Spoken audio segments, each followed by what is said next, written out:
donde los dos equipos de la final eran peruanos y donde, bueno, dicho sea de paso, me alegra comentarlo, uno de los equipos que logra hacer break de todos los equipos participantes fue un equipo de niñas de 13 y 14 años, o sea, niñas muy chiquititas, y fue un equipo al que muy orgullosamente logré acompañar. Entonces, estoy más familiarizada con el formato desde hace muchísimo tiempo. Soy entrenadora escolar hace aproximadamente 3 años y medio de un colegio de varones, siendo la única mujer, donde pues los retos son un poco distintos. Pero nada, yo espero que el taller les sea muy útil y cualquier cosa que necesiten podemos levantar la manito y conversarlo. Yo soy maestra, entonces tengo muchísima paciencia y muchísima apertura para poder responder las preguntas. Mi mamá decía, no hay pregunta tonta y tonto que no pregunta. Y yo creo que eso es muy cierto, incluso y sobre todo en temas de formación. Entonces, empecemos con esta sesión. Cualquier duda, solo pueden ponerla en el chat o me la pueden decir por voz o pueden levantar la manito como guste. ¿Listos? Pasemos a la siguiente, por favor. Ustedes han estado viendo un poquito de lo que es el formato en World Schools Debating Championships. Es un formato, en realidad, es un formato que busca generar solamente un enfrentamiento, un cruce directo en relación a tres personas oradoras, ¿de acuerdo? Nosotros solamente vamos a ver, este es un PPT que yo he trabajado a profundidad para un taller para docentes, un taller como mucho más especializado en lo que es con formación docente, pero la información creo que es igual, así que he tomado mucha de ella. Vamos a ver únicamente toda la parte de quiénes participan, cómo se desarrolla, todo lo que es abordaje según tipo de emoción. Yo asumo que tendrán otro taller para eso. E idealmente, pues la idea solo es concentrarnos en los roles y ver qué tan importante es cada rol y qué tan importante es uno u otro. ¿De acuerdo? Entonces, es un formato de trabajo en equipo en el que a mí me gusta pensar siempre y cuando explico qué es Words, es para mí vital explicar la idea de que son como pequeños engranajes. En debate parlamentario británico o en otros formatos de debate, en el que los equipos son más reducidos, por ejemplo, de tres, perdón, de dos personas nada más, o en formatos más académicos, en el que pues es uno incluso al debatir, la pluralidad de ideas es un poco más compleja, no puede darse tanta o, por ejemplo, se queda un poco más corta de lo normal. La diferencia que tiene Words es que es un formato ampliamente de trabajo en equipo, es decir, la gran mayoría de la construcción que tú vas a hacer la vas a hacer en trabajo en equipo. La idea es que tú puedas coordinar la estrategia con el resto de tu equipo. Entonces, pero ambos equipos que se conforman, es decir, tanto proposición como oposición, tienen funciones los oradores del equipo. ¿De acuerdo? Vamos al siguiente. Creo que esta parte siguiente diapositiva. Creo que esta parte como que ya saben que es el formato World Schools Debating Championships. La idea del formato es que cada uno convence a las personas, como no tiene mucha ciencia. Lo importante sí es cómo vamos a desarrollarlo. Acá a mí me gusta decir que hay dos tipos, o sea, hay dos funciones de los discursos. Los discursos constructivos, que son todos los discursos que tienen 8 minutos, es decir, los primeros 3 discursos de proposición y los primeros 3 discursos de oposición, y los discursos de los discursos constructivos y los discursos de réplica. Todo lo que sean discursos constructivos son esos discursos de 8 minutos, los discursos de réplica pues son eh, pues los discursos de réplica, ¿no? Los discursos que solo duran 4 minutos, que son una especie de cierre. Es importante que nosotros sepamos que la formulación de la participación es alternada, es decir, sale el primero de propo, luego sale el segundo de proposición, sale el segundo de oposición, sale el tercero y así sucesivamente. La razón por la que es cruzado es porque es un formato bastante contestatario, es decir, buscamos ir respondiendo ni bien se habla o se pone algo sobre la mesa para poder ir haciendo conjeturas ir haciendo que el debate se tenga que adaptar a lo que está sobre la mesa. Piensen debate o piensen este formato en particular, el World Schools Debating Championships, como si fuese una hoja de colorear de niños. Piensen que esa hoja de colorear de niños es una hoja que está bonita, que tiene algunos garabatos, que al inicio está en blanco y que el primero hace un dibujito. a como él lo quiere hacer, como este niño quiere hacerlo, y hace un garabato. Viene el otro niño de otro grupo y hace un garabato diferente. Entonces viene el amiguito del primero y vuelve a hacer un garabato encima, tratando de opacar lo que dibujó el otro niño. El otro niño, picón porque han malogrado su arte, llama a su otro amiguito para entre los dos pintar nuevamente. Entonces, se dan cuenta cada vez el dibujo se va perdiendo, se va perdiendo, se va perdiendo. Lo mismo funciona en debate. En debate, en este formato, en el formato de Words, es una especie de pelea por quién dibuja más bonito, pelea por quién ha logrado dibujar mejor, pelea por quién dibujó más grande, una discusión, una confrontación. Y gana aquellos que su dibujo se vislumbra mejor, ¿de acuerdo? Entonces, definitivamente cuando nosotros hablamos de este tipo de estrategias o de este tipo, perdón, de formatos, estamos hablando de un formato que requiere un trabajo en equipo, porque el primero ya nunca vuelve a salir, porque el segundo nunca vuelve a salir, porque el tercero no vuelve a salir. Y acá hay algo que se dice mucho, que es, ay, pero los primeros oradores la tienen más fácil, solo tienen que leer los argumentos y se acabó. O otros que dicen, ay, no, el tercer orador lo tiene más fácil porque ya dijeron todo, él solo tiene que refutar y se acabó. Ninguno de los roles es más fácil que otros, ¿de acuerdo? Ninguno, ni el primero orador, ni el segundo orador, ni el tercero, ni la réplica, ningún rol es sencillo porque estamos hablando de contradecir ideas opuestas, estamos hablando de un conjunto de cosas en realidad que dependen mucho del debate y que pues obviamente cuando se confrontan no son necesariamente sencillas de resolver. Entonces ni el primer orador la tiene fácil ni el tercer orador. Menospreciar el nivel de alguno de los discursos es mezquino. Y no es mezquino solo con nosotros mismos, sino que es mezquino con el esfuerzo que es el equipo por responder, por pensar argumentos, por un montón de cosas. ¿De acuerdo? Entonces, esto como para dejarlo en claro. Como funcionan como engranajes, que es lo primero que estábamos diciendo, se unen unos con otros y van formándose juntos, y funcionan como un grupo de niños peleando por una hoja de papel para colorear, creo que ambos ejemplos son maravillosos. Entonces entendemos que al final el equipo tiene que trabajar bajo una misma estrategia. Ahora, esa estrategia se debe ver plasmada en los diferentes discursos. Tanto proposición como oposición tiene 4 intervenciones. 3 intervenciones de discursos constructivos que duran 8 minutos y un discurso de réplica que dura 4 minutos. Ambos equipos. Ahora, como todos están yendo hacia el mismo horizonte porque buscan la misma estrategia y porque quieren lo mismo, que es ganar, todos tienen que contribuir desde el rol específico de su discurso para lograr que ese dibujo sea el que quede y para lograr que el argumento sea el que quede. ¿De acuerdo? Muy bien. Algunas reglas que son importantes. Esto es, o sea, como esta pregunta se me pasó, pero para mí es súper importante. O sea, como pueden levantar la manita, lo pueden responder en el chat, que dicho sea de paso, como le acabo de dar clic a una cosita que dice chat, yo asumo que ese es el de chat. ¿Quiénes han hecho debate en formato World Schools antes? Pueden levantarme la mano o pueden ponerme en el chat, yo. Y si no lo han hecho, también pueden poner en el chat, yo no he hecho formato Words. Veo 2 personas que me han levantado la mano. Perfecto. 3, ok. ¿Alguien más ha hecho World Schools antes? Quizás era escolar. Ok, tengo 3 personas en realidad. ¿Y quiénes no han hecho Words? Yo no.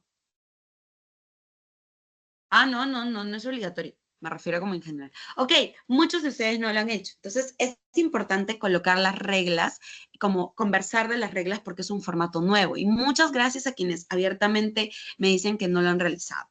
Una de las reglas del formato, como las reglas del juego, muchas gracias a quienes levantaron la mano. Gracias, gracias, gracias. Y a los que me están respondiendo en el chat, convulsiones, no sé qué dice. Bueno, yo los veo. Lo que importa es que veo la presentación. Espera, dice algo que no debía hacer, creo. Eh, ah, ah, ah, ah. Ok, volví. Ya, no sé qué había hecho. Ok, entonces, como estábamos conversando, como ustedes, o sea, hay una cantidad significativa de ustedes que antes no ha hecho Words, para mí es muy importante, por ejemplo, mencionarles algunas reglas que uno diría, no, pues pero eso todo el mundo sabe, pero es que eso no es cierto. Cuando alguien va a aprender algo nuevo, no tiene por qué saber absolutamente nada o nada muy profundo. Una de las reglas es que, ok, hemos quedado en que cada lado tiene 3 discursos constructivos y un discurso de réplica. El detalle está en que solo en el debate, en el momento del debate, van a haber 3 oradores. De esos 3 oradores, ¿quién puede hacer el discurso de réplica? Es una gran pregunta. ¿Puede hacer cualquiera? Hay una restricción. El discurso de réplica, o sea, el de cierre de todo el caso, el debate en sí, lo va a realizar específicamente eh, la primera o la segunda persona oradora. Supongamos que, y acá voy a agarrar nombres al azar porque pues así es más divertido. Supongamos que Rosaura, Perla y Adriana son un mismo equipo. Yo no conozco a nadie, estoy mencionando nombres al azar y todos con fines del ejemplo. Rosaura, Perla y... Perdí a mi otro participante. Bueno, Camila, perdóname. Rosaura, Perla y Camila. Entonces, Rosaura, Perla y Camila lo que hacen es ser un mismo equipo. Primera oradora de proposición, Rosaura. Segunda oradora de proposición, Perla. Y la tercera oradora del equipo de proposición es Camila. Rosaura da el primer discurso, 8 minutos, muy buen dados. Perla da el segundo discurso de su equipo, 8 minutos. Y por último, Camila da el tercer discurso de su equipo. Las únicas personas que podrían hacer el discurso de réplica son Rosaura y Perla. Las únicas personas que pueden hacer los discursos de réplica son la primera persona oradora de ese equipo o la segunda persona oradora de ese equipo. Un micrófono por ahí. Jamás puede hacer el discurso de réplica la tercera persona oradora del equipo. No, ¿ok? Entonces vamos a hacer otro ejemplo. Eso es como por formato, es una regla que si ustedes me preguntan a mí, pero ¿y por qué? Pues yo no lo sé, así está el formato, así está la regla existe tal cual. Vamos a hacer otro ejemplo y por favor aquí muy atentos al chat para que me puedan contestar. Supongamos que vamos a agarrar nombres así, pues los que yo encuentre.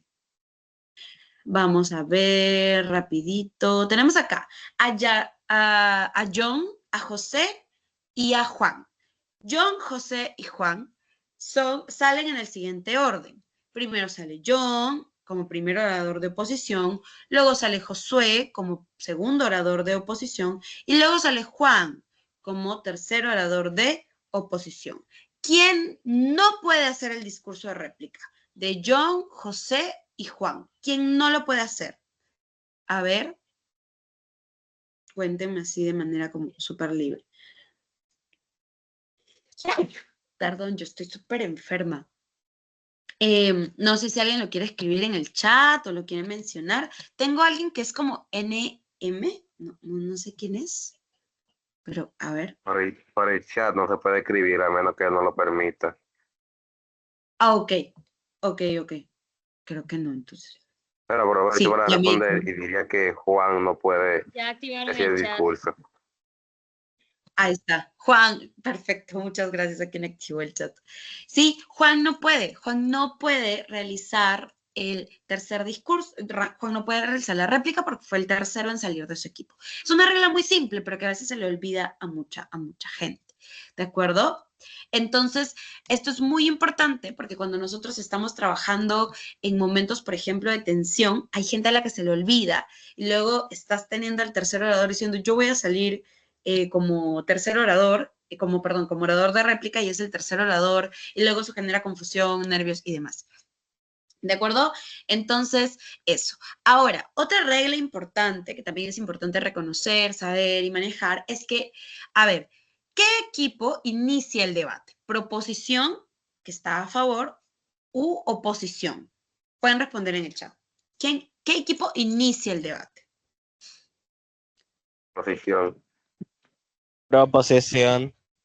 Yes, of course. Y en el chat lo estoy viendo. Proposición inicia el debate. Muy bien. Proposición inicia el debate porque está a favor, es propositivo, etc. Luego saltamos el ping-pong. Oposición, proposición, oposición, proposición, oposición. Cuando vamos a comenzar con las réplicas, la pregunta es, ¿qué réplica inicia primero? Sabemos que el tercer discurso constructivo de 8 minutos, el último discurso constructivo de 8 minutos, lo da el equipo D, el tercer orador de oposición. La pregunta ahora es, ¿qué réplica sigue? ¿La réplica de oposición o la réplica de proposición? Wildris Oposición dice de primero. oposición. Yes, muy bien, tal cual. La réplica de oposición. Esto es por formato, esto es por reglas. Literalmente es algo que es, pues así se estructuró, tiene una lógica de no tratar de darle ventaja al equipo contrario, etc. ¿Ok? Entonces, eso es muy importante. El debate lo inicia a proposición y lo termina a proposición. ¿De acuerdo? Entonces, eso. Y bueno, creo que eso es más sabido, que no se pueden realizar puntos de información al discurso de réplica. Entonces, esto es importante de conocer y saber porque son reglas que a veces son básicas, pero que a veces se nos olvidan un poquito. ¿Listo? Vamos a la siguiente diapositiva, ahora sí, a lo que nos atañe nuestra sesión del día de hoy, que es una sesión bastante puntual. En realidad no tiene mucha ciencia, pero sí tiene mucho de formato, de estructura para romper dudas. El primer orador de, uy, se pasó como 3, no sé si pueden regresarlo al de prop. Hay uno que se dice primer orador de prop, que es uno antes de este, creo. Sí, gracias. Ok, el primer orador de proposición y el primer orador de oposición tienen diferencias bastante mínimas en realidad. Sus diferencias son muy chiquitas, no son diferencias marcadas, en realidad son diferencias de algunas cositas. Pero cuando nosotros hablamos del primer orador ideal, es decir, yo como primer oradora voy a salir, ¿cuáles son mis funciones? Cuando nosotros hablamos de los roles estratégicos, los roles en Words, hablamos de qué se espera del orador, qué esperamos que haga en el discurso como mínimo para que cumpla con su rol. ¿De acuerdo? En Word se califican 3 cosas. Lo primero que se califica es contenido, es decir, el grado de argumentación y el grado de construcción de la refutación. Segundo, se analiza, se evalúa el estilo, es decir, qué tan persuasivo logras ser, qué tan bueno eres o qué tan preciso eres léxicamente para mencionar ciertos términos, lo que hace que pueda sonar más estratégico y más persuasivo tu discurso. Y lo último, que es el más importante, que es el componente de estrategia, es qué tan estratégico eres con las cosas que tienes que hacer. Ese pilar o ese punto es el que evalúa esto de aquí, es el que evalúa si tú como orador estás cumpliendo con el rol que se te asigna. Y cuando hablamos del rol que se te asigna, estamos hablando de, sí, luego mandamos las diapositivas, como no hay problema. Igual les diría como no la distribuyamos de manera como escandalosa, porque fue para un taller en específico como mucho más cerrado, no sé, por ahí se dan cuenta que es de un espacio donde nosotros trabajamos, que es Metadidactas, en Perú, un espacio muy lindo en el que siempre damos talleres y así, pero pues adelante, ¿no? Si es necesario como para que lo usen, adelante. Entonces eso, a lo que íbamos. Entonces, la estrategia, ese pilar, ese componente de estrategia, lo que va a evaluar en ustedes es qué tanto están cumpliendo con lo mínimo que el manual les pide. Ahora la pregunta es, Rose, ¿pero qué es lo que el manual me pide? Empecemos con eso y ahora sí, después de todas estas explicaciones bonitas, contextualizarnos, que a mí me parece siempre súper importante, empecemos con la parte teórica fuerte. El primer orador, en general, idealmente, lo que se espera del discurso, primero, es que haga definiciones de términos importantes. Ahora, esto ha evolucionado. El manual te dice, yo espero que tú definas, pero ahora hay una cosa muy curiosa, que es, el manual dice, yo espero que tú definas cosas que valen la pena definirse. A ver, pensemos desde debate, estratégicamente. Supongamos que la moción fuese, esta casa prohibiría los zoológicos. Esa moción es clasiquísima, muy escuchada, etc. Yo les pregunto a ustedes, para que me respondan tranqui en el chat, si así lo desean. ¿Ustedes creen que alguien no sepa qué es un zoológico? O sea, ¿ustedes creen que es necesario que definamos zoológico? No, considero que eso es No, ¿verdad? innecesario. Exactly. Es imposible que alguien no sepa que es un zoológico. Es grandiosamente imposible. Entonces, imagínate que tú dedicas valiosos segundos de tu tiempo en la ronda, en tu discurso, para definir qué es zoológico. Primero te va a pasar dos cosas. La primera, que estás perdiendo tiempo. Por lo tanto, si estás perdiendo tiempo porque no estás haciendo uso efectivo de tu tiempo, estás afectando tu grado de estrategia, porque estratégicamente no te conviene hacer eso, no es razonable que lo hagas. Ay, estoy entre el calor y el frío. Pero no solo afecta eso, sino que va a afectar tu autoconfianza. Y tú dirás, Rose, ¿de qué estás hablando? ¿Cuál autoconfianza? ¿Qué me estás diciendo? Muchachos, mata mentalmente ver al juez así, mirándote así, como diciendo, ¿a qué hora me dices algo bueno, algo útil que anotar? El juez así, con su lápiz inmóvil, mirándote. Mientras tú, según la Real Academia Española, menciona que la palabra zoológico hace referencia, el juez y el panel y el equipo contrario. Entonces, no es estratégico. Entonces, pero Rose, ¿por qué lo dice? ¿Por qué dice que el orador es responsable de definir conceptos importantes? Porque solo es, a ver, recuerden que el rol es lo que esperamos que hagan, pero no quiere decir que sea un checklist. No es un checklist que yo tengo que completar así como de definir conceptos, listo. Anunciar mi carga de prueba, listo. No, no funciona así, ¿de acuerdo? Funciona de la siguiente manera, que es yo lo utilizo en relación que sea funcional y estratégico y que me sea útil. Por ejemplo, si la moción fuese, esta casa aplicaría el plan Cóndor, implementaría el plan Cóndor eh, y tal, eh, probablemente si hay una necesidad de más que definir, que de nuevo volvemos a lo mismo, ha variado un poco esa terminología, más que definir, ahora se entiende cómo explicar. ¿Qué términos son necesarios de explicar dentro de la ronda? Por ejemplo, si la moción fuese esa, esta casa implementaría el plan Cóndor y no hay un InfoSlide, gran respuesta ahí de Wei, dice como, oye, pero para eso existen los InfoSlides. Sí, buen punto, pero supongamos que no hay un InfoSlide o partamos de esa presuposición, pues obviamente si es que esto no existe, necesitamos qué cosa nosotros explicarlo.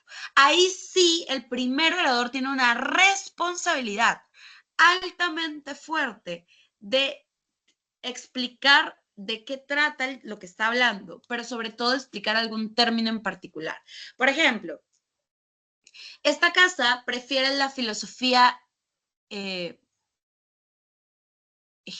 edeunómica, no recuerdo cómo se llama, pero supongamos que es eso. La pregunta ahí ¿es necesario definir ese término? Sí, es necesario definirlo porque llega un punto en el que no es necesariamente claro qué exactamente es a lo que se refiere. Entonces, yo como primer orador tengo el rol y la responsabilidad de definir, explicar o aclarar aquellos términos de la moción que puedan ser tergiversables en el debate. Por ejemplo, si la moción dice prohibir, claramente yo no necesito definir prohibir, término que hace referencia a, no necesito explicar qué significa prohibir, pero lo que probablemente sí necesite hacer es explicar cómo voy a prohibir, definir la formulación de la prohibición. ¿De acuerdo? El cómo se prohíbe. Eso también es explicar los conceptos importantes, definir los conceptos importantes. Ahora, vi justo una mención de Jan en el chat que dice que la necesidad de definir zoológico va a depender, por ejemplo, de cómo se plantea la moción. Excelente, ya estás pensando de manera más como debate. No es una cuestión fija. Yo tengo que ver si la moción, si el contexto me exige a mí o me pide a mí hacer algo en particular. Si la moción, por la forma en la que está planteada, me exige tener que definir zoológicos, porque si no, el debate se va a tergiversar y mi equipo va a estar en desventaja, mi rol como primer orador entonces es sí hacerlo, tener que hacerlo, porque es una necesidad dentro del debate. Cuando no lo sea, lo puedo omitir. ¿Listo? Ese es el primer rol, es como lo primero que yo te pido a ti, mínimo independiente que hagas. La segunda cosa que esperamos del primer orador de proposición es anunciar la carga de la prueba. Ojo, de nuevo, esto no es un checklist ni es un orden específico en el que hacerlo. Es una recomendación porque si, por ejemplo, están recién empezando a participar en debate, WordSchools, o es la primera vez que tienen el formato, tener una estructura como esta, que es está ordenada de manera estratégica, les puede servir muchísimo para contextualizarse, para manejar mejor el formato, para poder tener orden en sí. Entonces, no lo tomen como un checklist, pero si les sirve como estructura, sí úsenlo. Entonces, más o menos también, anunciamos la carga de la prueba. Devoraste, en efecto. Vamos a anunciar la carga de la prueba que el equipo va a defender. Por ejemplo, nosotros como equipo vamos a defender tal y tal cosa.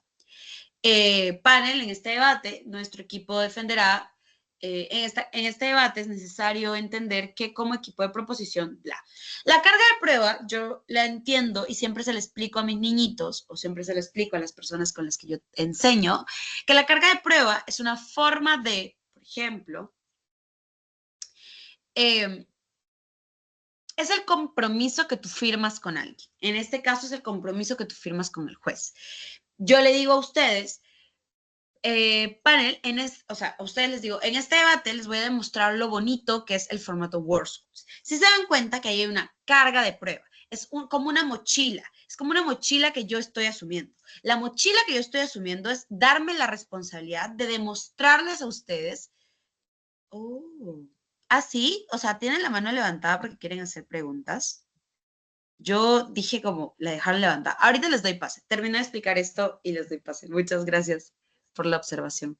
Y gracias por tenerme paciencia. Yo genuinamente no uso Teams. Entonces, ajá. ¿En qué me quedé? Como, allá. Entonces, la carga de la prueba es como una mochila. ¿Es necesario que el primer orador es el único que anuncia la carga de la prueba? No. ¿Pero es lo ideal? Sí. La carga de la prueba tiene que ser enunciado por el primer orador de manera recomendable. Ahora, la carga de la prueba es lo que yo me comprometo a probarle al juez, ¿ok? Yo me comprometo a probarle al juez que vamos a demostrar por qué es que algo es perjudicial para las personas. Ese es mi compromiso, me comprometo a probarte eso, con argumentos, con refutaciones, con ponderaciones, con aclaraciones, con caracterizaciones, con graficaciones, no lo sé, con qué estrategia de debate que voy a usar, no lo sé, pero lo que yo estoy haciendo es comprometerme contigo, me estoy poniendo esta carga, me estoy autoimponiendo esta carga de prueba, diciéndote, yo te voy a demostrar esto, no sé cómo lo voy a demostrar, pero esto es lo que te voy a demostrar a lo largo de mis 3 discursos, ¿de acuerdo? Entonces, muy importante la carga de la prueba. Ahora sí, Madi, no sé si me quiere hacer una pregunta, te escucho.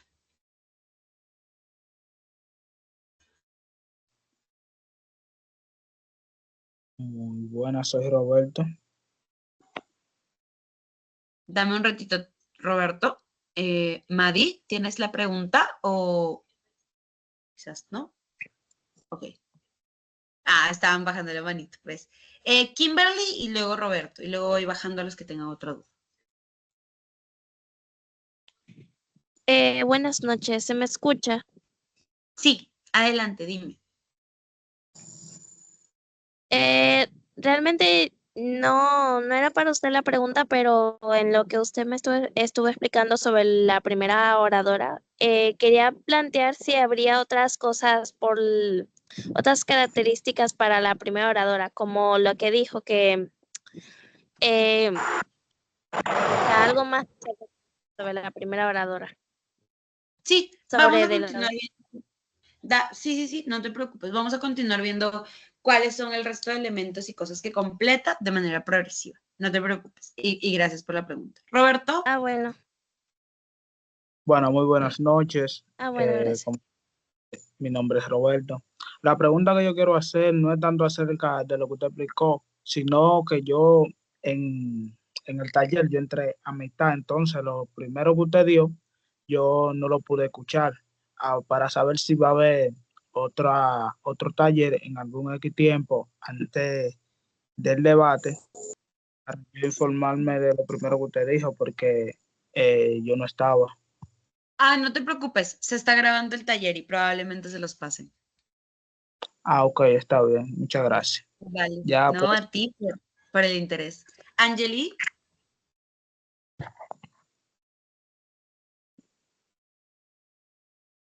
Muy buenas noches, soy la tallerista. Era para preguntarle si más o menos usted me podía dar una idea de lo que es el Infoline, porque tengo ya varios minutos viendo como en el chat que eran de Infoline y quisiera saber más o menos cómo es eso, ya que es mi primera vez participando en esos debates. Me parece excelente. En debate nos dan dos cosas. Nos dan siempre una moción. La moción es la tesis, lo que te dicen, tienes que defender esto si estás a favor o en contra. Eso es la moción. Emoción, no, sin E, moción. Pero el InfoSlide a veces es como una diapositiva de información adicional. Por ejemplo, es una diapositiva que te explica algo en particular. Por ejemplo, supongamos que dice el InfoSlide. El plan Marshall fue bla, bla, bla, bla, bla, un plan económico para salvar a Tara. Es una diapositiva informativa. Te da una explicación de algo y luego recién viene la moción, la diapositiva de la moción. Pero el InfoSlide es eso, es una diapositiva o es una presentación de información adicional. No todas las mociones en todas las rondas de debate van a tenerla, pero algunas sí la tienen. No sé si eso responde a tu pregunta. Sí, muchas gracias. No, pero eso estamos. Ashley, bueno, Ashley bajó su manito y la otra persona te tenía levantada su manito también. Entonces creo que, bueno, no sé si soy yo que no lo está viendo, yo no veo manitos levantadas. Ah, no. ¿Alguien más tiene alguna pregunta? Reina.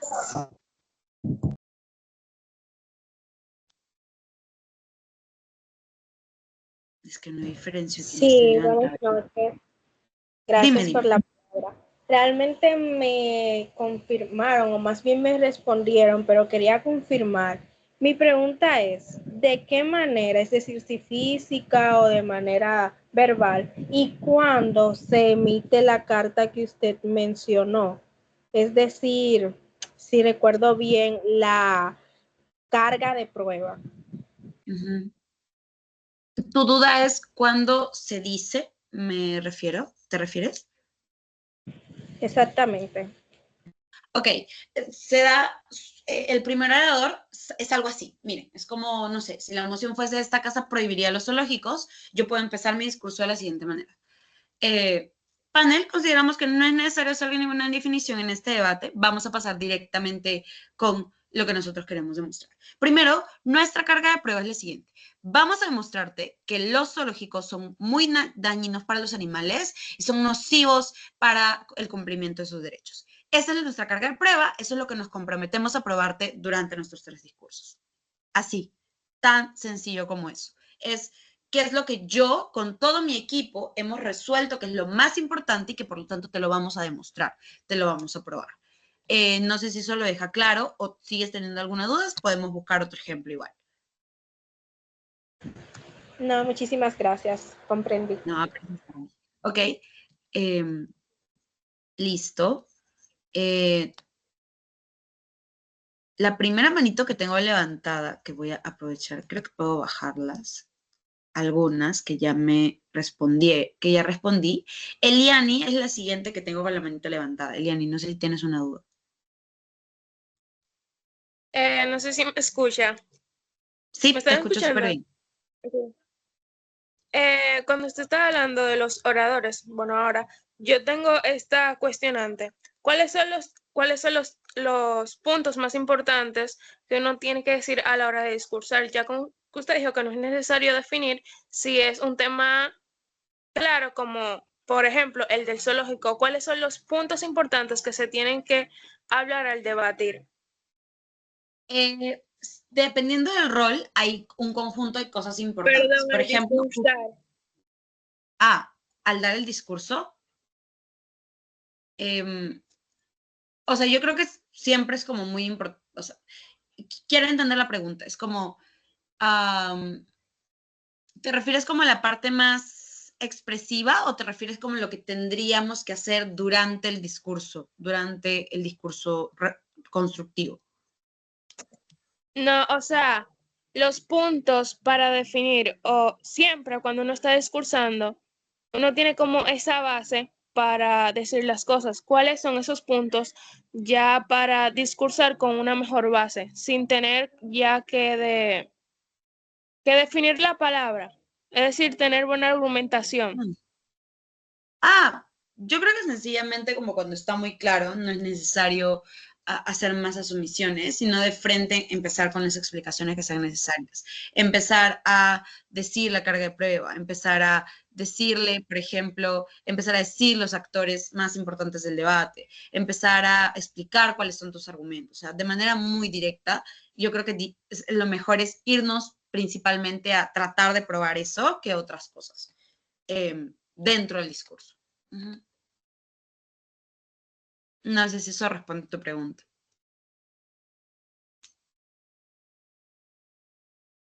Ah, perfecto, ya vi el dedito. Ana Patricia.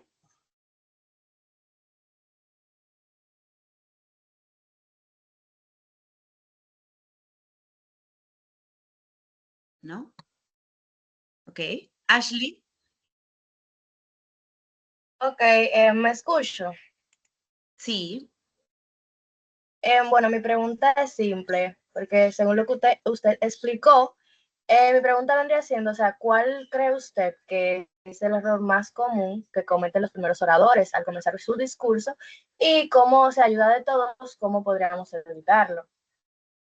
Me parece una gran pregunta. Yo creo que uno de los principales errores que se tienen en todos los discursos es ser muy retóricos, es decir, tratar de utilizar frases muy decorosas, tratar de concentrarnos más en cómo suena el discurso a que tratar de probar el discurso. Por ejemplo, si volvemos a la emoción de los animalitos en el zoológico, si yo en mi discurso digo, panel, por cada animalito libre, por cada animal que está encerrado, un alma del hombre muere. Y es que no podemos permitir que los animalitos sigan sufriendo, es que no podemos permitir que los animalitos estén encerrados porque están muy tristes y porque se dañe su vida. Yo hoy, no sé, hago un llamado a poder entender que debemos prohibirlos porque los está haciendo muy infelices. Lo que estás haciendo es retóricamente ser bastante persuasivo, sí, pero a nivel de contenido, es decir, a nivel de argumentación no está funcionando. El error más común dentro de debate competitivo es creer que es mejor cómo lo decimos a qué es lo que decimos. Y yo creo que lo más importante siempre es qué es lo que se está explicando,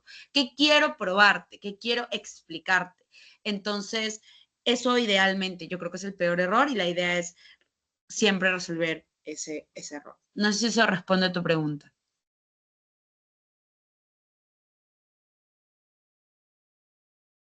Ok, perfecto. Ya vi el pulgarcito. Ok, antes de continuar con las preguntas, vamos a tratar de terminar este primer rol para luego pasar al siguiente, porque si no, se nos va a hacer muy extensivo. Y yo creo que las preguntas quizás se pueden ir resolviendo mientras vamos conversando un poco más sobre la parte teórica. Ok, estábamos hablando de la carga de la prueba y estábamos hablando de qué es lo que nuestro equipo va a defender. Yo como orador diré entonces eso, ¿no? Panel, lo que te vamos a demostrar en este debate es esto y esto. Lo que queremos demostrarte es que esto es malo, lo que queremos demostrarte que esto es necesario. Por ejemplo, supongamos que la moción dice, esta casa crearía un estado laico, ¿verdad? Que nuestros estados, que son, no sé, de algún tipo de religión en particular, o muy creyentes, ahora pasen a ser un estado laico. Un estado sin una religión clara quiere decir que ya no le enseñé en los colegios. Puedo decir entonces yo, panel, nuestra carga de prueba dentro de este debate va a ser demostrarte cómo esto es un error garrafal y trae muchas consecuencias en la población civil. Esta es mi carga de prueba, es lo que yo le estoy diciendo al juez que voy a intentar probar. Voy a intentar probarle que esto es malo para las personas, malo para la sociedad y que es algo que no debe pasar. Entonces, esa es la carga de prueba. Lo siguiente que hace también el primer orador es presentar... caracterizar a los actores de la moción, si es que es conveniente. Por ejemplo, en esa moción, la de esta casa prohibiría los zoológicos. Cuando hablamos de los zoológicos, ¿cuáles son los actores que se imaginan que tienen que ver dentro del debate, que tienen algo que ver dentro del debate? No sé, por ejemplo, para mí podrían ser las personas, porque son las que van porque van a los zoológicos. También, por ejemplo, podría ser... los animales y empezamos a caracterizar los animales, como dice Jolene en el chat, el gobierno también, todo en general, ¿verdad? Es como tratamos de caracterizar los actores que van en la moción y cómo se caracteriza a través de explicaciones. Siempre tienen que surgir estas preguntas. Cuando yo voy a caracterizar a alguien, cuando voy a caracterizar a un actor en el debate, lo que yo tengo que pensar es ¿Cómo piensa este actor? ¿Cómo vive este actor? ¿Cómo funciona? ¿Qué siente? ¿Cuál es su día a día?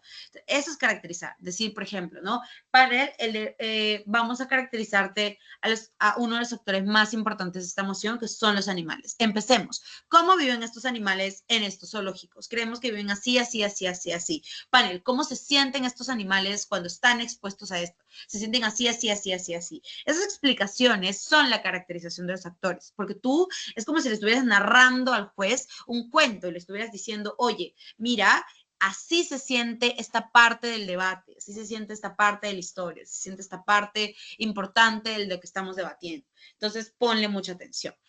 Lo siguiente es presentar el caso del equipo y los argumentos que va a traer la proposición. Acá estamos hablando de cuando decimos presentar el caso, el caso nos referimos a encuadrar el debate. ¿Qué es encuadrar el debate? Significa en qué contexto estamos debatiendo. Es decir, en qué contexto estamos jugando. Estamos jugando en un contexto apocalíptico, estamos debatiendo en un contexto en situaciones normales. Sí, muy bien. Es como, ¿dónde estamos debatiendo? Es decir, y demás, ¿no? Es como, ¿dónde estamos haciéndolo? ¿De qué manera lo estamos, de qué manera está sucediendo? Bla, bla, bla, etcétera. ¿De acuerdo? Entonces, eso es muy importante por varias razones. La primera razón es porque permite decirle al juez en dónde estamos debatiendo. Porque es diferente que yo diga, por ejemplo, en este momento, esta casa prohibiría la religión, supongamos que esta casa eliminaría la religión, y que todos digamos como hay que eliminarla porque no sé, estamos en un país donde la gran mayoría de gente no es religiosa, por lo tanto esto no le va a dañar a nadie. El primer orador entonces tiene que explicar cuál es el contexto y por qué es tan malo o por qué es tan bueno hacerlo peculiarmente ahí. ¿De acuerdo? Entonces eso... eh, eh, eh, eh, eh, eso. Ya. Entonces, ahorita leo el chat para poder ver algunas preguntas que estoy viendo interesantes. Entonces, eso, definimos cuál es el contexto, definimos cuál es el suceso y la situación, y luego vamos a explicar cuáles son los argumentos que traerá la proposición. Ojo, muy importante, no es que nosotros vamos a decir todos los argumentos. El primer orador no puede explicar 3 argumentos gigantes en 8 minutos. Es más, para este momento del debate en el que tú estés presentando el contexto y demás, tú probablemente como orador ya estés en el minuto 6, en el minuto 5, entonces probablemente ya estés en un punto en el que haya cierto grado de tiempo que ya has invertido en tratar de dejar bien el caso para tu equipo. Piénsalo como una pared, que son como ladrillitos. El primer orador está construyendo la primera parte de los ladrillos. Es necesario entonces que los construya bien. Por lo tanto, no siempre va a tener tanto tiempo para explicar todos los argumentos. Es muy raro, es demasiado raro. Nadie, ni siquiera el mejor del mundo, puede explicar los 3 argumentos en el primer discurso. ¿Ok? Entonces, el primer orador presenta el caso del equipo, el contexto donde sucede todo y los argumentos que va a traer su propio equipo. Es decir, dice, vamos a presentarles 3 argumentos, este es el primero, este es el segundo, este es el tercero, voy a tratar de empezar a explicar el primero. Luego puede mencionar qué oradores de su equipo dirán dicho discursos. Mi primer orador hará específicamente esto, mi segundo orador esto y yo haré esto. Y el primer orador debe al menos desarrollar un argumento, ¿de acuerdo? Uno de los argumentos que han salido que van a presentar. Eso no lo sé. Es como los temas del debate lo ven ya con el equipo que está haciendo adjudicación. Ya yo creo que esas preguntas directamente lo pueden hacer con organización. Pero siempre suelen ser temáticas variadas, ¿ok? Debate específicamente es una actividad muy retadora y muy interesante, porque nos invita no solamente a decir, no solamente a debatir sobre cosas que ya planteamos, sino a debatir y estar informados acerca de un montón de cosas del mundo, ¿de acuerdo? Listo. Muy bien, y con eso terminamos como qué es lo que debería presentar el primer orador de proposición. Voy a ver algunas de las preguntas que sí vi que están directamente relacionadas a esto.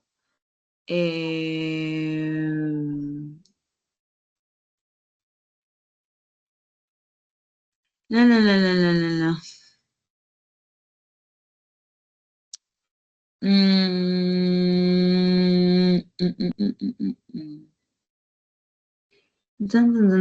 Dice, promoción, ¿cómo se debe hacer nuestro discurso dependiendo de nuestra posición?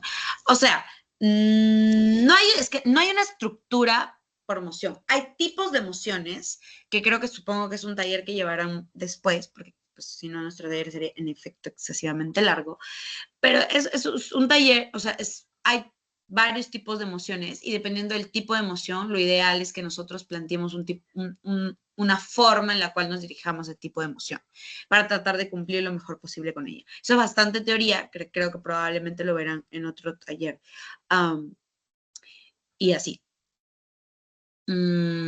Sí, justo ahí lo están diciendo en el chat, que cada tipo de emoción se debate de manera diferente y hay talleres específicos para eso, ¿no? Hay emociones que llevan algo llamado modelos, no como creo que lo dijeron como el de modelo de Naciones Unidas, no se refiere a eso. Pero, a ver, tranquilos, de nuevo, como no nos adelantemos a información que va a venir con el tiempo, sino la idea es en este momento como ir procesando de a poco la información que vamos teniendo, la información teórica que vamos teniendo. ¿Va? Ok. Listo. ¿Cómo hacemos un buen encuadre? Caracterizando, explicando en qué contexto estoy, cómo se ve, qué está pasando, cómo está la sociedad civil en este entorno, bla, como respondiendo a preguntas, literalmente. Y así. No, tampoco es tanta la fuerza en relación. Así. Bien. No. Jenny, creo que querías decir algo. Dime, cuéntanos. Te escuchamos.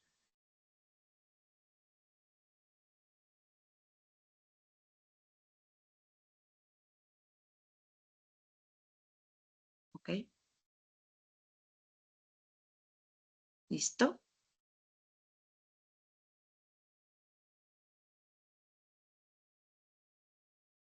Jenny Santana, creo que querías tomar la palabra. Te escuchamos. Y vamos pasando a la siguiente diapositiva, por favor, para poder ver. Ah, justo ya está ahí, el primer orador de posición.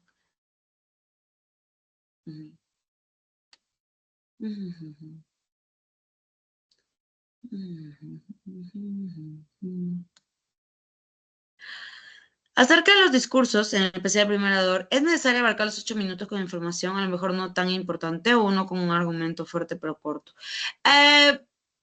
Sí, o sea, en realidad no hay una penalización porque no llegas a los 8 minutos. Siempre es recomendable utilizarlos porque en realidad a más vas aprendiendo y practicando, más bien más corto te va quedando el tiempo, pero no es como que haya un esto. Y sí, siempre va a ser mejor un argumento corto, pero bien desarrollado a demasiadas cosas.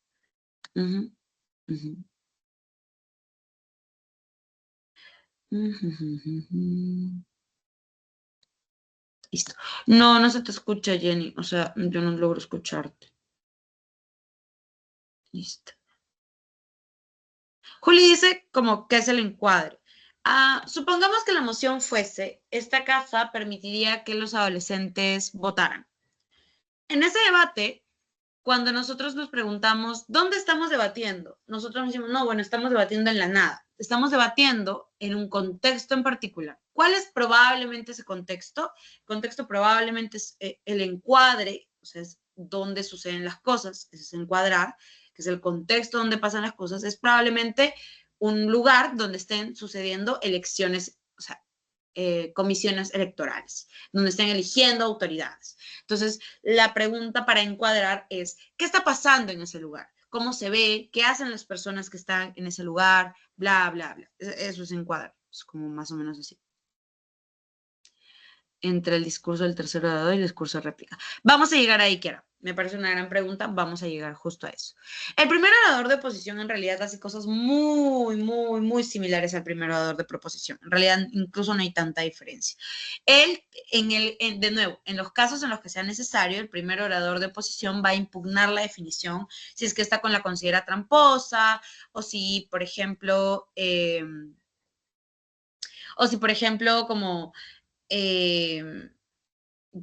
es demasiado falsa la definición. Supongamos que es un debate en el que dice como algo sobre feminismo, y alguien diciendo el feminismo es siempre el odio a los hombres, esa es la definición de feminismo. Claramente hay un matiz en el que hay diferentes tipos de feminismo, donde algunos son más radicales, otros no tanto, bla, bla, bla.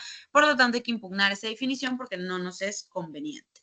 ¿De acuerdo? Entonces, eso solo lo hacen los momentos en los que sea necesario. Si no es necesario que tú realices una impugnación, no la haces porque no es necesario hacerla. Luego, describe los argumentos que traerá la oposición. Nuevamente, oposición también dirá con qué es lo que se compromete a probar, cuál es su carga de prueba del equipo de oposición, y luego va a decir, estos son los argumentos que te vamos a traer. ¿Listo? Y puede decir qué oradores van a decir cada uno de sus argumentos. El primer orador puede contradecir los argumentos de la primera persona de proposición, refutando, y debe desarrollar al menos un argumento. El primer orador de oposición no puede llegar y decir, bueno, refutar, gracias, me siento. Es refuto lo que dice el equipo contrario y luego explico lo que yo estoy defendiendo, siempre. ¿De acuerdo? Eso es lo que hace el primer orador de oposición. Vamos a la siguiente para ver segundos oradores, que también se parecen demasiado. Es como se parecen mucho los segundos oradores entre sí. Ahorita seguro cambia. Vamos a la siguiente, por favor. Perfecto. Los segundos oradores, como se dan cuenta, tienen, entre comillas, menos responsabilidades, menos roles o menos cosas que se le pide. Pero esto no necesariamente es sencillo de que es como, bueno, tiene menos roles. Sí, pero sus roles son un poco extensos. Por ejemplo, el segundo orador de proposición y de oposición tienen la responsabilidad de refutar el caso del equipo contrario. Yo como segundo orador de proposición intento refutar al equipo de oposición. Yo como segundo orador de oposición intento refutar al equipo de proposición. Y para hacer esas refutaciones tengo que pensar las refutaciones mientras escucho los argumentos. Por lo tanto, no es como que sea un rol o un mínimo que esperamos de ti sencillo. Es algo complejo, escuchar, pensar, escribir la refutación.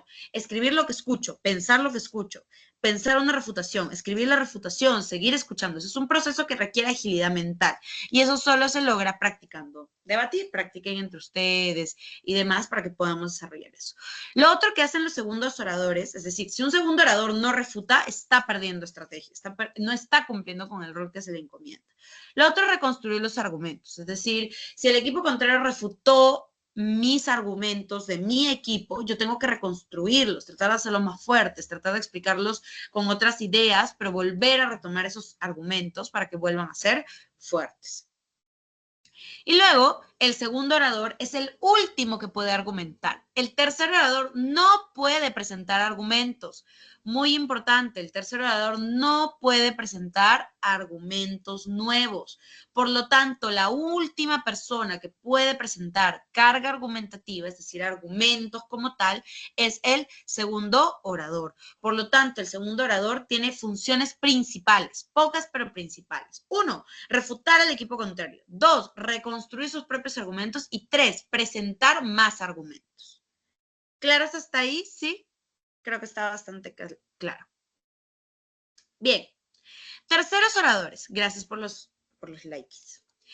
Los terceros oradores en ambos lados cumplen también funciones similares. ¿De acuerdo? Lo principal que tienen que hacer, tercer orador que no refuta, no es tercer orador. El tercer orador siempre tiene que refutar. Siempre tiene que refutar. Su responsabilidad principal es refutar. Entonces, el tercer orador va a buscar refutar los argumentos del otro equipo, todos los que hayan quedado vivos, porque recuerda que esto es un equipo, son engranajes. ¿Qué pasa si el equipo contrario, si mi primer orador se olvidó de refutar algo? Digo, bueno, se olvidó mi primer orador, ¿su culpa? No. El tercer orador lo anota para que cuando esté dando su discurso refute aquello que sus otros oradores de su equipo lo olvidaron. También reconstruye los argumentos y puede hacer algún resumen del debate haciendo comparaciones, ¿no? El equipo contrario intentó probarte este argumento, falló, no lo probó bien. Mi equipo logró probarte este argumento, lo hicimos bien, etc. Entonces, puede hacer un resumen del debate.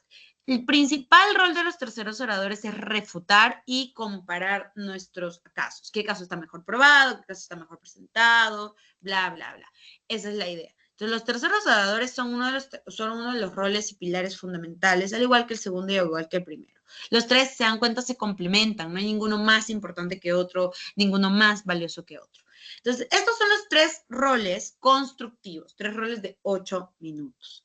¿De acuerdo? Muy, muy importante. Refutar, ¿a qué nos referimos con refutar? Eso es importante. ¿A qué nos referimos refutar? Contradecir al otro equipo. Si el otro equipo dijo, no, no sé, el pobre siempre es pobre porque quiere, desde proposición podemos decir, panel, refutaré esa idea. Eso no necesariamente es cierto. Eso es parcialmente falso, la cámara contraria se equivoca. No, las personas no necesariamente hacen esto, no son pobres por esto. ¿Ok? Eso es refutar. Literalmente decirle al equipo contrario que lo que está mencionando está equivocado. Hay que darle una respuesta a eso o que se equivoca. Bien, antes de pasar, vamos a hacer una ronda. Por favor, voy a pedirles a todos en este momento, justo acabo de hacer eso. He bajado todas las manos y ahora sí les pido que levanten la mano solo quienes tienen una pregunta en relación a los roles. ¿Ok?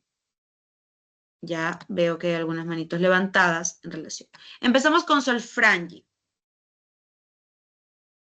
Disculpe, fue sin querer. No te preocupes, gracias. José Diego. Sí, buenas noches, ¿se me escucha? Sí, adelante.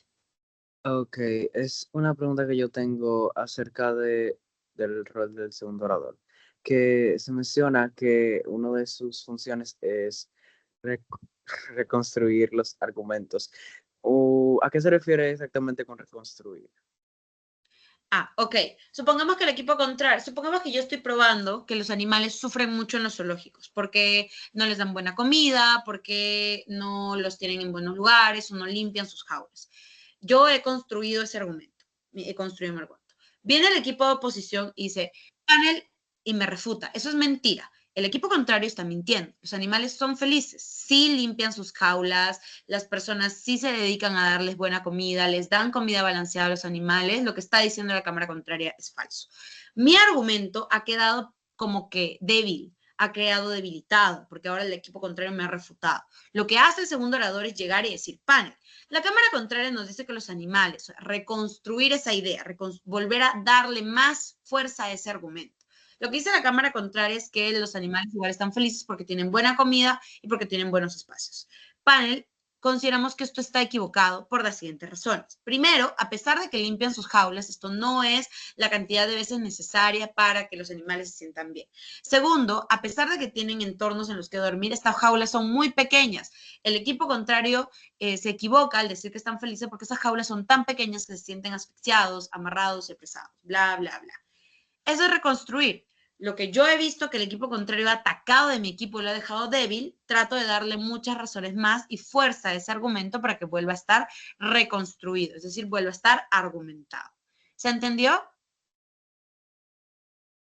Sí, gracias. Perfecto. Jolene.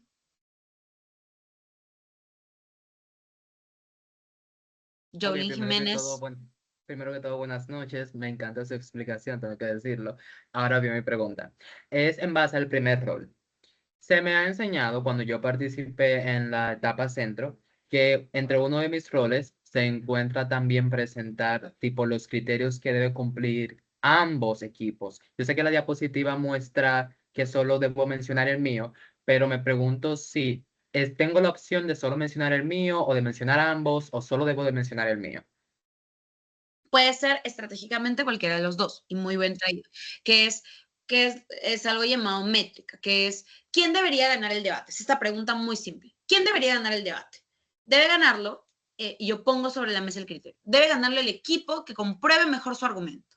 Ese es el criterio que vamos a elegir y que el juez va a usar para ver quién gana el debate. También se puede mencionar, al igual que puedes mencionar solo lo tuyo, al igual que más bien puedes mencionar solo lo del equipo contrario. Ok, muchas Entonces, sí. gracias. Va. Como dicen por ahí en el chat, no es ponderación, eso es métrica. La ponderación es otra estrategia, pero es una estrategia más completa. Este taller es como más sencillo para aclarar algunas dudas más que ser profundo. Pero sí, las ponderaciones son interesantes. Seguimos con Michelande. No sé si está ahí para que pueda...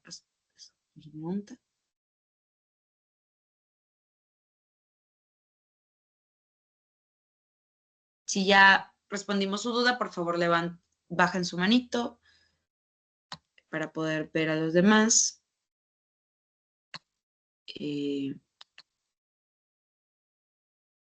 Ok.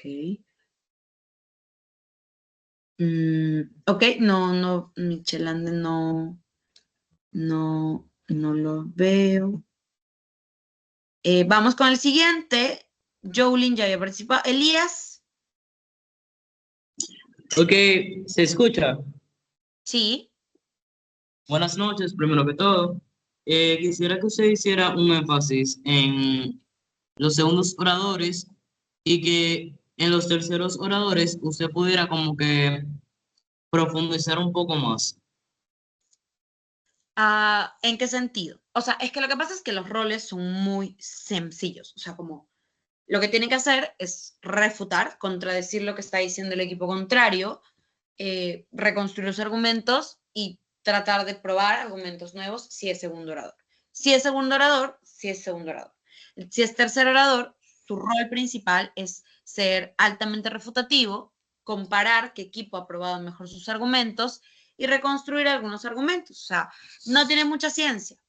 Las estructuras son bastante sencillas. Lo complicado de esto, y acá la pregunta es, ¿pero por qué hablamos tanto del primer orador y del segundo y del tercero no tanto? La razón es porque estos dos son discursos dependientes de la ronda. ¿Qué quiere decir? Que dependiendo de lo que salga en el debate van a tener que hacer una u otra cosa adicional, pero eso es dependiendo de la ronda, una ronda que es hipotética, que no ha existido, que no estamos viendo. Entonces es más difícil poder decir, bueno, es que esto va a suceder, así deberían actuar. En realidad no es tan sencillo.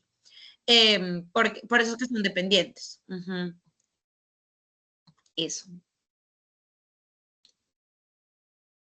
Va, listo. Vidal.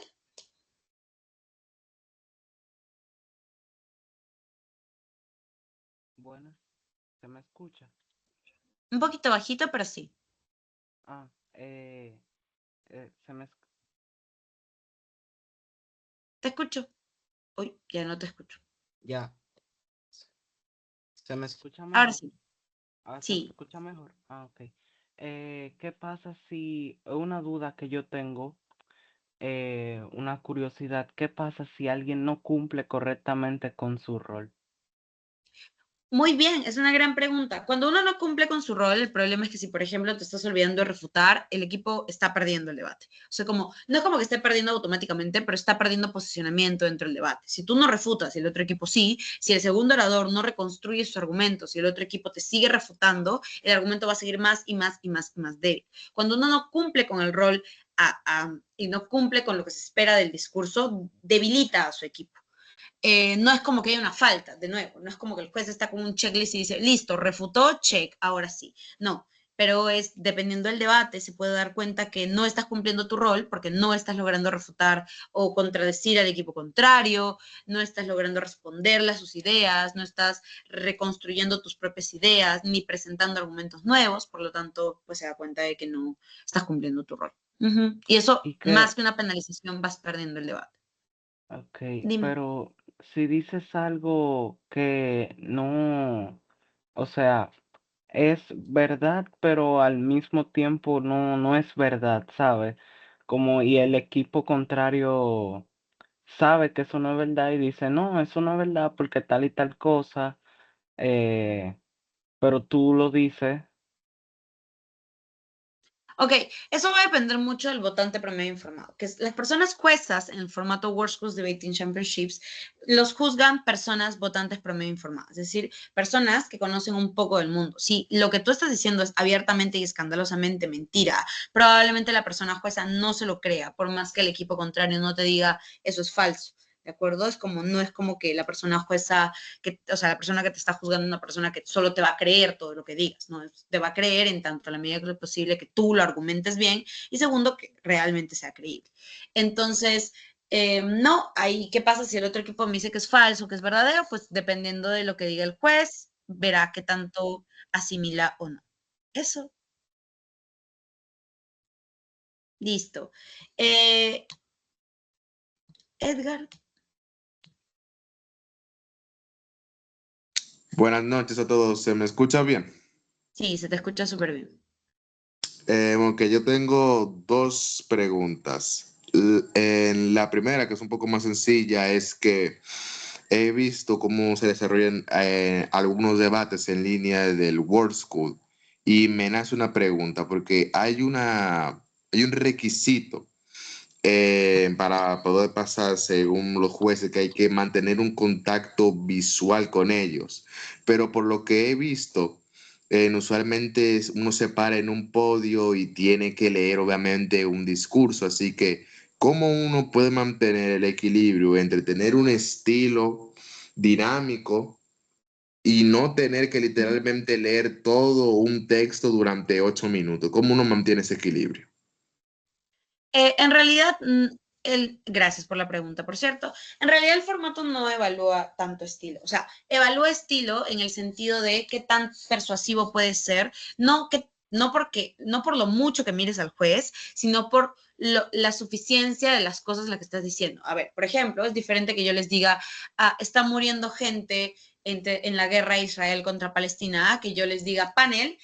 En el estado de Palestina están muriendo niños de hambre, están muriendo mujeres por falta de medicinas, están bombardeando hospitales, están emigrando un montón de gente. Lo que yo estoy haciendo es decir lo mismo que al inicio, solo que usando mejores palabras, términos más persuasivos. Entonces, no te van a penalizar porque no mires al juez. La razón por la que se penaliza, entre comillas, el estilo, porque no hay una penalización como tal, en la que puedes tener más o menos valoración en el estilo, es en relación a qué tanto tú, en relación a qué tanto tú puedes ser persuasivo con lo que estás diciendo, no tanto como cómo te mueves y demás. Obviamente, pues hay que mantener el decoro, no vas a estar como sea, ¿no?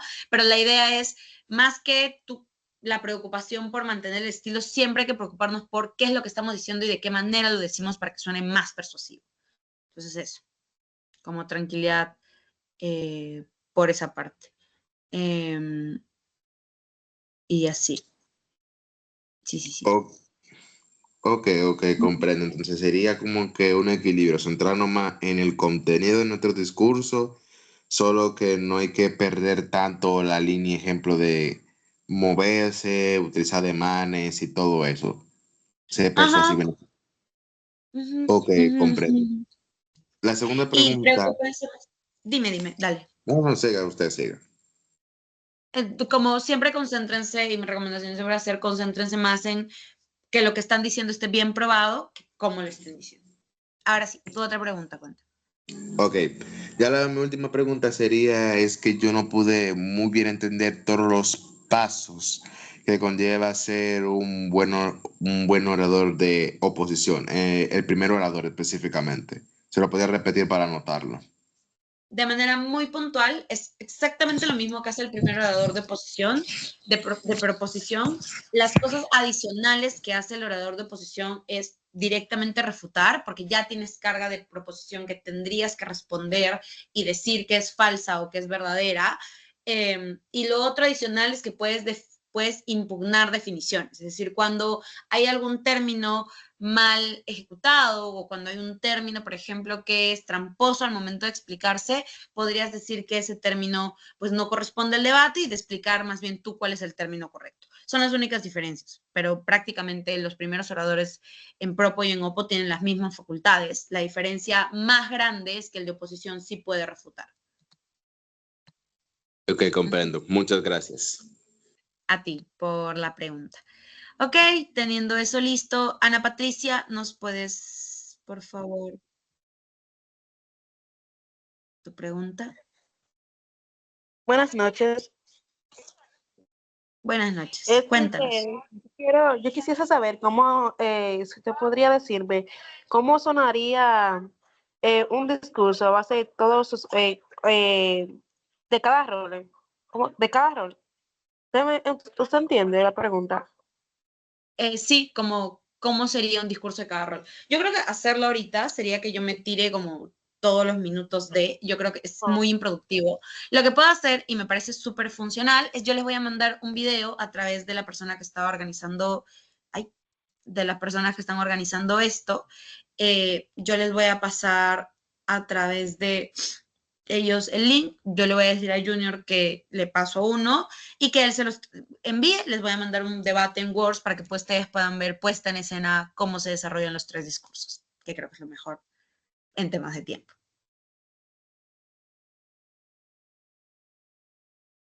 ¿Ok? Emily, perdón, no sé pronunciarlo.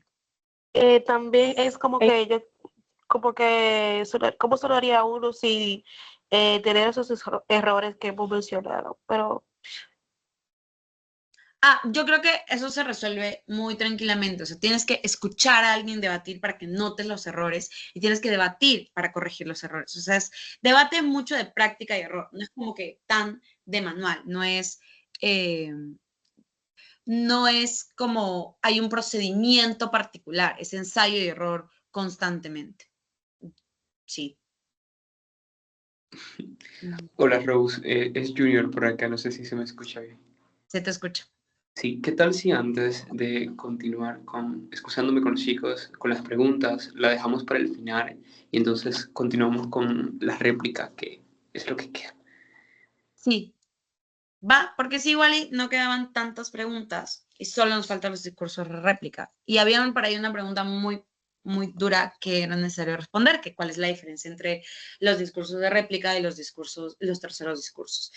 Ok, para que cerremos esta taller a nivel teórico y luego cerremos con las últimas dudas que pueden tener, los discursos de réplica en particular son discursos mucho más cortos, son 4 minutos, no tienen puntos de información, es decir, nadie puede parar a hacerte una pregunta. Entonces, ya lo sabíamos, solo son realizados por el primer y el segundo orador y lo más importante del discurso de réplica es que el discurso de réplica es un discurso resolutivo. A mí me gusta decirlo de esa manera. Es un discurso que resuelve en realidad el debate. Es como un juez parcializado, sin serlo de manera muy evidente, sin serlo de forma tampoco tan exagerada. ¿Por qué? Porque el discurso de réplica dice, le cuenta al juez, el discurso de réplica dice, panel, en este debate ha sucedido esto. Proposición dijo esto, mi equipo de oposición dijo esto. Y por lo tanto, ¿sí me escuchan bien? Solo como duda. Sí. Ya, ok. Entonces, y por lo tanto, esto que ha sucedido en el debate, tú debes darle el gane a mi equipo por estas razones. Eso hace el discurso de réplica. Es un discurso que resuelve el debate, que le dice al juez, oye, el debate ha sucedido así y tú deberías verlo así, esto pasó así, y este es el resultado por el que mi equipo gana. Es un discurso que le tiene que probar al juez y su principal objetivo del discurso de réplica en los 4 minutos es probarle al juez que su equipo es el que está ganando el debate. Ahora la pregunta es, ¿cómo lo hacemos? Desde diferentes perspectivas. Primero, podemos plantear los puntos de choque. Gran pregunta, ¿qué es un punto de choque? Un punto de choque se refiere específicamente a la confrontación de dos ideas. Por ejemplo, si el debate fuese sobre exactamente eso, sobre los animalitos tristes de los zoológicos, proposición dirá, debemos prohibirlos para que los animales sean felices, oposición dirá, debemos mantener los zoológicos para que los animales sean felices. Entonces, ¿cuál es el punto de choque? ¿En qué lado los animales son más felices? ¿Por qué ese es el punto de choque? Porque es algo que los dos están peleando. Los puntos de choque son algo que los dos están confrontando. Son dos ideas que se enfrentan. Son dos ideas que pelean por llevarse a un lado del debate. Entonces, es importante que nosotros tengamos en claro que esa es la primera forma, por ejemplo, de hacer las réplicas. Panel, 3 puntos de choque en este debate que se han dado. El primer punto de choque es este, el segundo punto de choque es este y el tercer punto de choque es este. Vamos a analizar, dice el orador, cada uno de estos puntos de choque. Sobre el primer punto de choque, la Cámara de Proposición dijo esto. Mi equipo dijo esto y por lo tanto eso es mejor que el lado de proposición, ganamos el primer punto de choque. En relación al segundo punto de choque, el equipo de proposición dijo esto. Sin embargo, nosotros refutamos que eso era falso por tal y tal y tal motivo. Adicionalmente explicamos que en nuestro lado, bla, bla, bla, bla, bla. Por lo tanto, ganamos ese segundo punto de choque. Y así, esta es la primera forma, los puntos de choque. Las ponderaciones son algo que no creo que sea necesario explicar en este taller, sobre todo porque este es un taller como, o sea, en general como es progresivo el conjunto de talleres que están llevando, y ponderar es una de las actividades en debate, es una de las habilidades en debate más complejas de desarrollar. Pero la principal diferencia entonces, que creo que está bastante claro, que hace el discurso de réplicas, como resume el debate, le explica al juez por qué ganó su equipo, le explica las razones por las cuales ganó, trata de resolver el debate y ser un juez parcializado para que su equipo sea el que gane. Se cierra, ¿no? Es como se acaba, no hay más ciencia. Pero la diferencia entre un tercer discurso y un discurso de réplica es que el tercer discurso, más que hacer lo que hace la réplica, que es decirle al juez qué pasó en el debate y por qué ganan, con lo que ya está en el debate, el discurso de réplica todavía puede traer cierto grado de refutaciones nuevas, ¿ok? Refutaciones innovadoras, ideas para refutar algunos argumentos. El discurso de réplica no es un discurso refutativo, no es un discurso para contradecir al equipo contrario y refutarle sus ideas, porque se supone que eso ya se hizo en el debate. El discurso de réplica es un discurso que busca específicamente el discurso de réplica es un discurso que busca específicamente ser de manera muy, muy, muy, muy fuerte, un discurso que resuelva el debate a favor de su equipo. Y ya, es como, no tiene más ciencia, es muy sencillo. Ahora, todo esto es teoría, ¿ok? La teoría es muy diferente a la práctica. Yo creo que para la práctica es otra cosa, es tratar de plasmar la teoría en la práctica es algo más diferente. ¿Por qué? Porque para hacerlo hay que practicar mucho y hay que entrenar mucho. Por eso les digo, Junior, como le comenté, que les voy a mandar un video y tú se los puedes hacer llegar para que ellos puedan revisarlo con mucha más calma y lo puedan ver. Bien, ahora sí voy a cerrar con las preguntas que quedan para que no nos extendamos más, que yo sé que ya me han estado esperando mucho rato. Preguntas muy puntuales. No sé si